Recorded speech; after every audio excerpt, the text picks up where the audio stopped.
2026 নির্বাচনের পথপ্রদর্শক হতে চলেছে। এই সভাটার নামই তো পরিবর্তন সংকল্প সভা, এটাতে আর নতুন করে কি আছে? ফলাফলের কি কোনো ইঙ্গিত মিলবে আগামী? ফলাফল কেন বলতে যাব?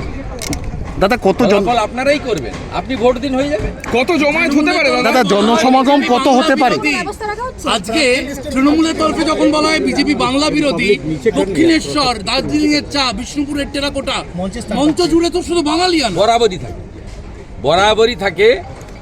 মাননীয় নরেন্দ্র মোদীজি বেলুড় মঠে রাত্রি যাপন করেছেন, এর থেকে কি বাংলা সংস্কৃতিকে নিয়ে কি বলছেন? বাংলা ভাষাকে ক্লাসিক্যাল ল্যাঙ্গুয়েজের মর্যাদা দিয়েছেন, এসব কেন বলতে হবে? কেন এ চক্করে আমরা ঢুকবো বলুন তো? যে লোকটা এই পার্টিটা তৈরি করেছে তার নাম ধুতি পাঞ্জাবি পরা বাঙালি ডক্টর শ্যামাপ্রসাদ মুখার্জি। এই বাঙালি হিন্দুদের হোমল্যান্ড, আপনি এখানে থাকতে পারতেন, আপনাকে তো থাকতে হতো ইসলামিক কান্ট্রি বাংলাদেশে। এই জায়গাটি তো দিয়ে গেছে স্বামী প্রণবানন্দ ডক্টর শ্যামাপ্রসাদ মুখার্জি।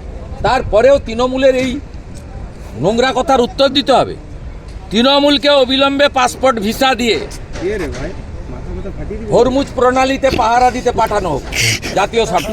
আমি কালকেই দিতে পারি, উনি ট্রেন লাইনের জন্য জমি দেবেন না, জাতীয় সড়কের জন্য জমি দেবেন না, এয়ারপোর্টের জন্য জমি দেবেন না, এনএইচের জন্য জমি দেবেন না, আরবির জন্য জমি দেবেন না, এফওবির জন্য জমি দেবেন না, এমনকি সীমান্তে বর্ডারে বেড়াতারের জন্য জমি দেবেন না।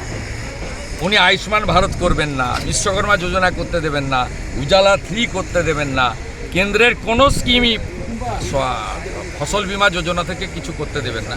তো উনি আলিপুরদুয়ারে বলেছেন, এবং উনি যতবারই এসেছেন মালদাতে তো উনি 1 ডজন ট্রেন দিয়ে গেছেন। বন্দে ভারত স্লিপার পশ্চিমবঙ্গ থেকে চালু হয়েছে।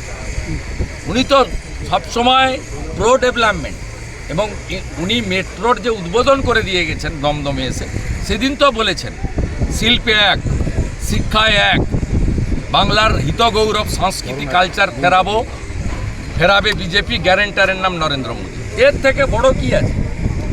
আপনারা যদি ট্রু ইন্ডিয়ান হয়ে থাকেন, আপনারা যদি বাংলাকে ভালোবেসে থাকেন, মোদিজিকে বিশ্বাস করে আপনারা এবারে পরিবর্তন আনবেন। উনি নিজে দায়িত্ব নিয়ে নিয়েছেন, এরপরে তো অন্য কিছু কারোর কাছে না। উনি নিজে অন ক্যামেরা অন রেকর্ড বলে গেছেন যে গ্যারেন্টারের নাম নরেন্দ্র মোদী। পুলিশের যে নিরাপত্তা, ইলেকশন কমিশন তেড়ে ফুড়ে ধরেছে, ভয় পাচ্ছে।